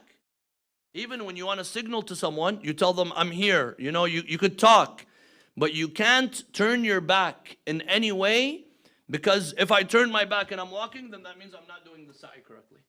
So the sa'i needs to be done correctly. And you walk, you begin at the Safa. You see that it's a hill, it's lifted. You keep walking until you feel the elevation. It was a mountain. They've kind of tore it down. Until you feel the elevation, and then you turn. Some people, because the place of the turn, the mountain is, for example, at the end of the room, but the place of the turn is here. Some people, as soon as they reach the place of the turn, they turn. They didn't reach the mountain. So you have to walk towards the mountain. Once you reach it, then you turn. So some people, because of these 10 feet, they end up ruining their sa'i. So you make sure you feel the elevation. You feel as if you've hit the mountain, and then you turn around and you walk. Here, my dear brothers and sisters, there's one very, very important issue. In this mas'ah, they have made the mas'ah 7 stories. Same with the tawaf. The tawaf, the Masjid al-Haram, you could do tawaf from the 3rd, 4th, 5th. There's many stories. Where do we do the tawaf? Ground floor. Where do we do the sa'i? Ground floor. You wait. You wait. Because here, you have to make sure you're doing tawaf between these 2 places. Last year, and several times, people this has happened to them. You were? We don't want to hear anything else. But so, I mean, maybe some scholars allow it, but from what I'm told, you wait. They tell you that now it's too packed. You don't enter right now. You just wait. You wait. You go and you try another door. You try another door. 10 minutes. That police officer is going to get tired. He's going to be like, "Yalla, go." So you wait and you do the sa'i on the ground floor. The ground floor meaning the floor where you see the Safa and the Marwa. You're not above them. So when and how do you count between Safa and Marwa? You count when you're walking from Safa. When you reach Marwa, that counts as 1. Then you walk back, that counts as 2. Then you go to Marwa, 3. Come back to Safa, 4. Go to Marwa, 5. Come back to Safa, 6. Go to Marwa, 7. Why do I keep saying this? Because a lot of people, they count it a whole trip. They end up, their sa'i ends having done 14 rounds. 14 times they walked. So, no, it's each time you walk, that counts as 1, and that is the mas'ah. In the sa'i, there's also a place where you're going to see 2 green lights. Just like you saw the green light of the Hajar al-Aswad, you're going to see 2 green lights in the middle of the mas'ah. This, for the brothers, for the men, they have to hurdle. You have to start, as if you're jogging. You're not running, you're just kind of a little bit faster. Why? Perhaps this was the place where Hajar used to hear the crying of her son Ismail, and she would start running because she hears her son crying, so she starts hastening because she would see a mirage of water in front of her. This is one opinion. Another opinion, Rasulullah sallallahu alayhi wa alihi, before performing the Hajj, he came one time to do Umrah. And the people of Quraysh, the kuffar, they were all watching the Prophet. So they reached a place where the kuffar, they're all looking at Rasulullah and the Muslims are with him. Rasulullah, he reached this place where they're by the Kaaba, they're looking at him. Rasulullah wanted to show them strength. So what does he tell the Muslims to do? He tells them, we're going to hurdle. We're going to show them that we're not weak. We're not, dragging our feet. No, we're gonna be as if we're hurdling. So it's that place, people. You're supposed to for the men. For the women, no, you walk normally. I see some women, they run over there too, but you're not supposed to. So the men, that is what they're supposed to do. Once we're done, you finished at Marwa. When your foot hits Marwa, there, you take out your scissors, you take out nail clippers. We're going to have a few people with us that are going to be carrying small scissors. And, that person's going to be getting a lot of thawab because everyone's going to ask to use your scissors. So, you take it, you do taqsir, you take a little bit of your hair, a little bit of the beard, a little bit. Don't shave everything because you're going to have to keep some hair for the Hajj. So, especially for the brothers. So, you cut a little bit, you say, أقصر للإحلال من إحرام عمرة التمتع لحج التمتع لحج الإسلام لوجوبه قربة إلى الله تعالى. I do taqsir to exit from the ihram of عمرة التمتع, of حج التمتع, of حج الإسلام قربة إلى الله تعالى. And the moment you cut, you exit. You're supposed to cut your hair before you cut someone else's hair. Because I can't cut someone else's hair when I'm still in the state of ihram. So you cut a little bit of yours, and then if you want to help someone else, you're allowed to. Can we go to the next slide? Just One very important point during the mas'ah, my dear brothers and sisters, and this is because the mas'ah has been expanded a lot since the time it was during the time of Rasulullah sallallahu alaihi wasallam. So the sa'i is between Safa and Marwa. But they've expanded the mas'ah, the place of between the Safa and Marwa, they've expanded it vertically, where they've built different levels. So we stay in the bottom level because we have to walk between Safa and Marwa. And they've also expanded it horizontally. So now you see the mas'ah has been expanded to the right side. To the left they can't go because that's where Masjid al-Haram is. They've expanded it more to the right. Here, some scholars, they say this is still considered mas'ah because you're walking in that area. But other scholars, they say ihtiyat, out of precaution. You want to be walking between Safa and Marwa, not between a building on this side and a building on that side. So what do? When you're going from Safa to Marwa, stay as left as possible. Stay as left as possible because this is Safa and that's Marwa on top. You stay to the left side. When you're coming back from Marwa to Safa, there's no problem because the whole thing is between Safa and Marwa. But because they've imagine a highway where they added more lanes. So the lanes of the Safa to Marwa are not between Safa and Marwa anymore. They're to the right. So when you're going from Safa to Marwa, stay as much as possible to the left side. And you're going to see the Shia groups, they're all walking on the left side. Even though that lane is not moving fast, for example. But you have to stay there to make sure that you are, at least don't go to the far right. Stay either in the middle or to the left. So this is regarding the sa'i. How are we able to pray behind Maqam Ibrahim while everyone's doing tawaf? So you go as far as possible. If that's where the tawaf is, you go behind it. As long as you see Maqam Ibrahim in front of you and then the Kaaba. You could go a little bit further. You don't have to be stuck to Maqam Ibrahim. It's dangerous to do tawaf there because people are doing tawaf. So my dear brothers and sisters, these are the a'mal of Umrat al-Tamattu'. Once you do the taqsir, you go to the hotel, you take a shower, you put on your best cologne, perfume, lotion, whatever you need. You're allowed to. You have all the way until the days of the Hajj, Hajj al-Tamattu', which inshallah we will explain in the next session because that requires its own session and that has also a lot of a'mal.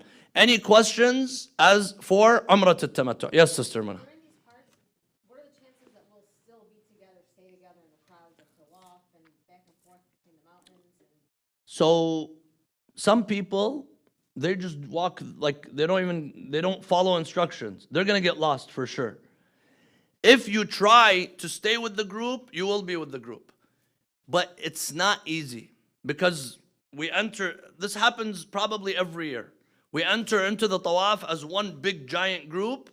Then when it's done, you see 5 people here, 3 people here, 2 people there. Because people come in between us and you can't turn around, you can't do anything. So what we're supposed to do is try at least have a partner with you. Have 2 people. Don't be alone. Whatever it is, don't be alone. Because when you're alone, you might, for example, say, I'm in the 4th round. Someone says, no. You want to have someone with you. And try to stay with the group. We're going to try our best to stay with the group. But the problem is, when I'm doing tawaf, I can't turn around and say, where are you guys? I have to have my shoulder to the Kaaba. Or when I'm doing sa'i, I can't turn around. I could stop a little, but I don't know who's behind me. So we need to try to stay together. We're going to do several things. Inshallah, one of the things logistically, and we did this in the Umrah this year, I asked Brother Rida Hassan to look for us for what are they called? Tour guide sets. Basically tour guide sets where there's a microphone and everyone is able to have an earpiece. So we're going to see how much it is and then we're going to buy. Inshallah, we'll divide it however much. Maybe it'll turn out to be like 20 or 30 bucks a person. We all have it and we're going to be using it the whole time. This, when I was in Umrah in December, it helped us a lot. Because even if you're a little bit behind me, you can't hear me reciting the dua, but you're wearing the ear set, you hear the dua. So, and then you'll know where we are. We're going to be like, okay, we're starting the third round. Then Allahumma salli al, and then you read the dua. So we stay together. It helps us. During the sa'i, we'll use it. So that's one thing we're going to have. Another thing I asked to see, inshallah, the ladies, they will have a type of scarf that they wear above their hijab, maybe like a color or something. We're going to try to get that, inshallah, before we go, and we're going to have, or we'll either say like each one wear green, or each one wear this color, or maybe we'll get the fabric and we'll distribute it, so that you know who's in your group. You know, for example, okay, there's a green scarf, I know I have to stay with this group, I have to stay here. So that's one thing that we're going to do to stay together, inshallah. And then we'll try our best to go slow. We'll try our best to go slow and be together, inshallah. At least for the first tawaf and first sa'i. Then after that, you will know how to do the tawaf. You will know how to do the sa'i. It shouldn't be a problem. Anyone else? Yes, sister. The clipping of the hair after you finish, do you have to stay at Marwa because of the crud, or can you leave a little bit? You could go back to the hotel and clip. You don't need to clip it at Marwa. But a lot of people, they want to get out of the ihram. So we usually, like, we step outside a little. We're outside the door of the mas'a, and there we all clip so that we could, you're relaxed, you know, you're out of ihram at that time. Yes, sister. No, so during the Umrah al-Mufrada, you have to do Tawaf al-Nisa to be able to get married and all. But Umrah al-Tamattu', the Tawaf al-Nisa portion, we do it after the Hajj. So that is the difference between the Umrah and the Umrah al-Tamattu'. So no, we're not in ihram anymore. After you do taqsir, you're not in ihram. The first ihram is only about maybe maximum 15 hours, depending on the ride, how long it took to get there, and then the a'mal are 2-3 hours. Then you're out of ihram. You wear normal clothes, anything, all the way until the 8th of Dhul Hijjah. The 8th of Dhul Hijjah, then we enter into ihram again to do the Hajj al-Tamattu'. So you're out of ihram. But you're not halal on your husband. You are halal. Because it's called Umrah al-Tamattu', even if you have not done Tawaf al-Nisa, you're halal on your husband. But the next time you enter into the ihram, you won't be halal until you do Tawaf al-Nisa. Yes. So this is why couples could be staying in the room alone. The only time they have to be careful is during the state of ihram. Yes. Anyone else? Yes, doctor. Tawaf al-mustahab, do you have to be in ihram? No.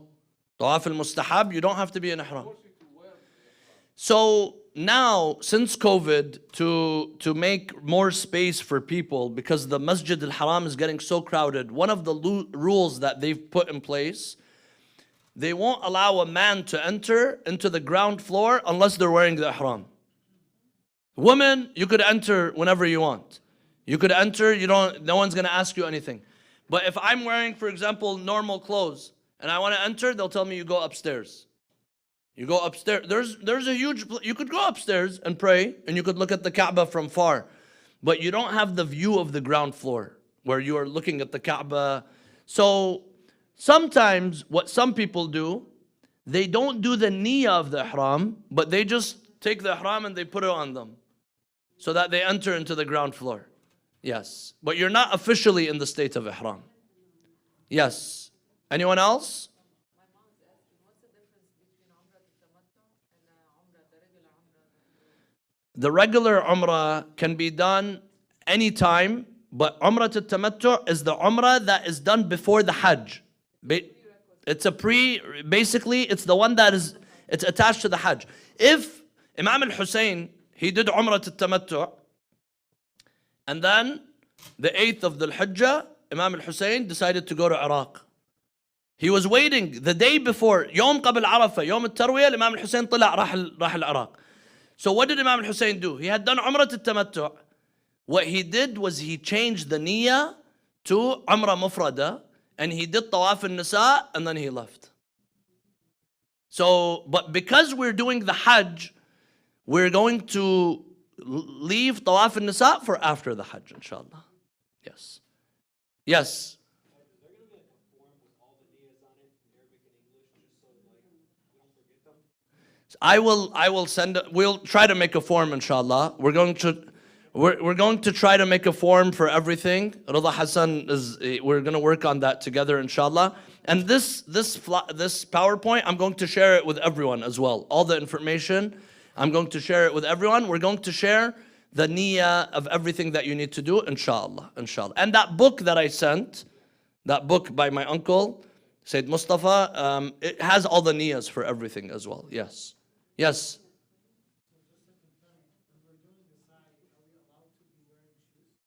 Yes.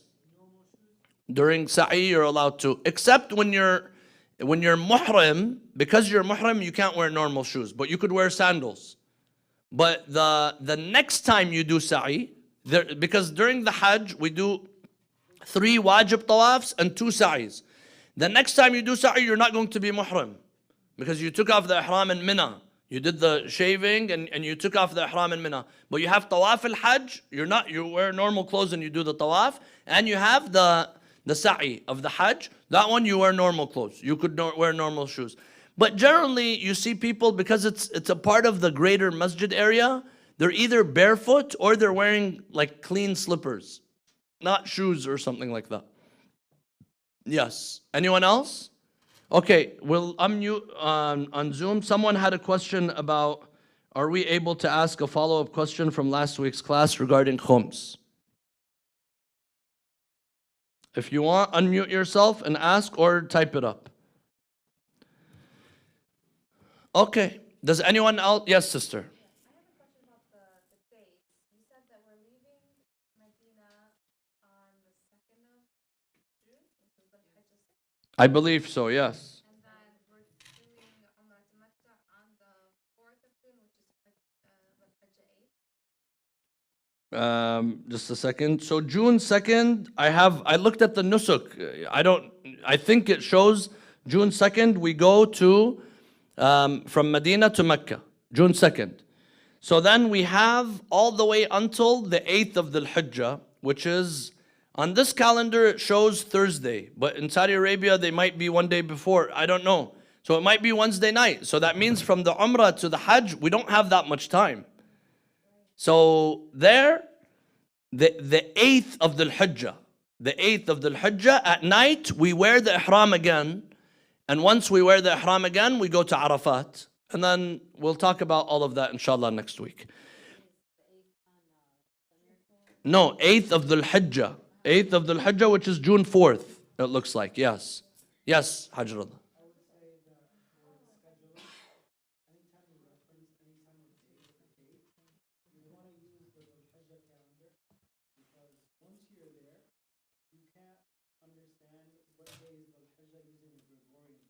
Yes.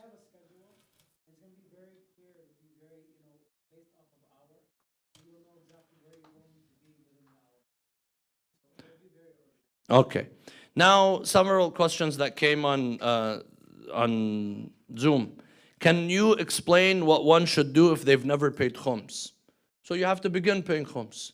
You begin by calculating, you could pay this year, and you have to estimate how much was due on you last year, how much was due on you the year before, how much was due on you the year before that, and you make a plan to give the khums. You make a plan to give the khums. So this is something that Allah subhanahu wa ta'ala may do upon me. If I didn't do it, it's still due.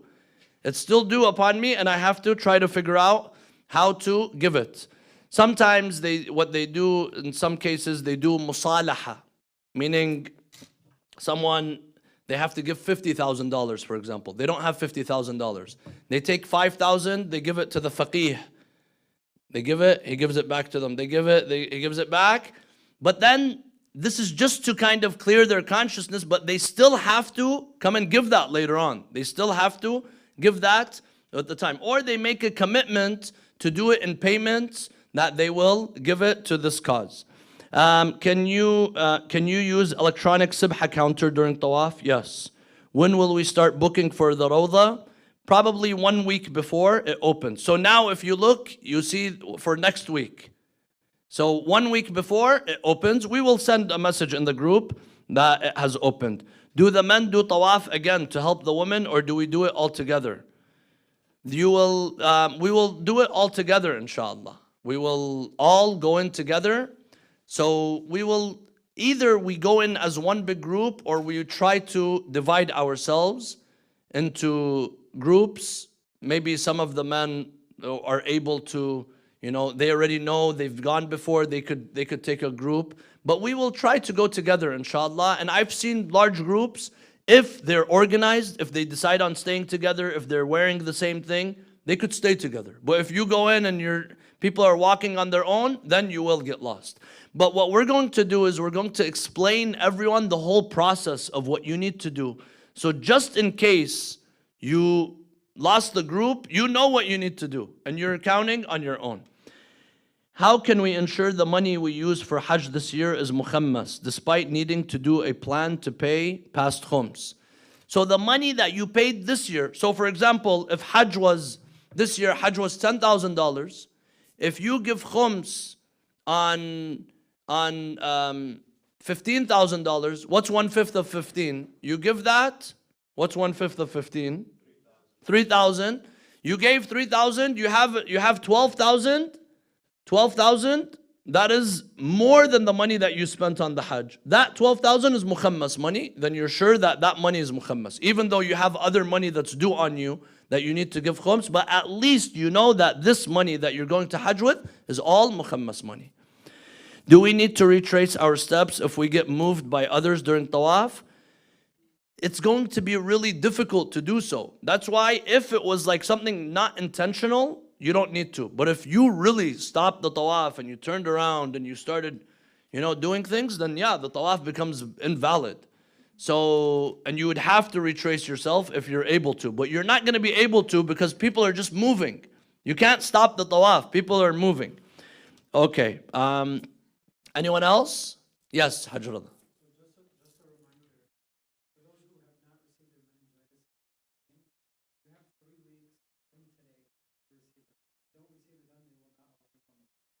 Okay, so they said you need to take your meningitis shot at least 10 days, right? At least 10 days before you enter. So they're going to look at the date. If they check, they're going to look at the date. So make sure you take your meningitis shot earlier. You have 3 weeks, as Brother says. What else did we have? Any housekeeping things? Nah? Oh, the hadi.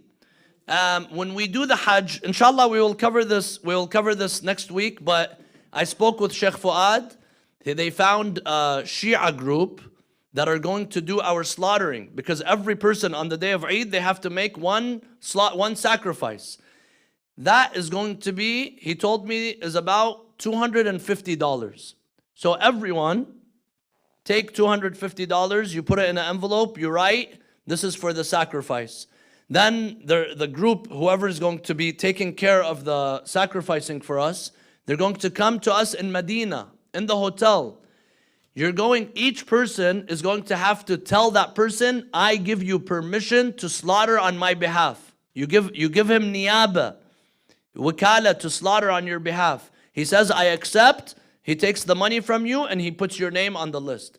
On the day of Eid, right after we do the stoning, the first thing we're going to wait for, we can't cut our hair, we can't get out of ihram until they call us and they tell us they've done your sacrifice for you.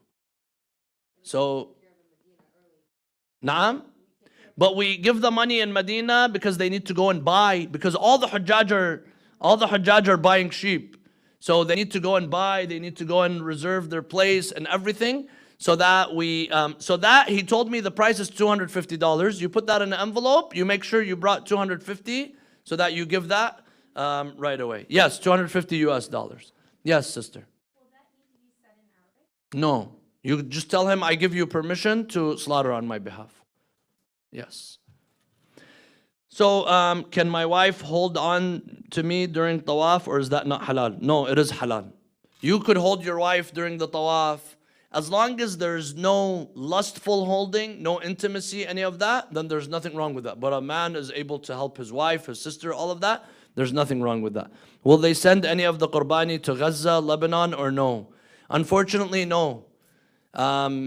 This is one of the acts of the Hajj. Some scholars, they say, depends who you're following. Some scholars, They say, for example, you're allowed to do it outside. But the majority of the scholars, they say, no, it needs to be done there. It's an act of ibadah, that's it. It's an act of worship. It needs to be done over there in Mecca and in Mina. Yes.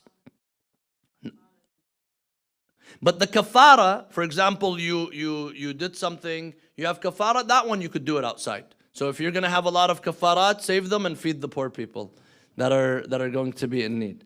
Yes. Okay, so inshallah, we will come to an end here. Next week, just a second. Next week is going to be our last session where that's the very important one, because that's going to be the session where we explain the a'mal of the Hajj.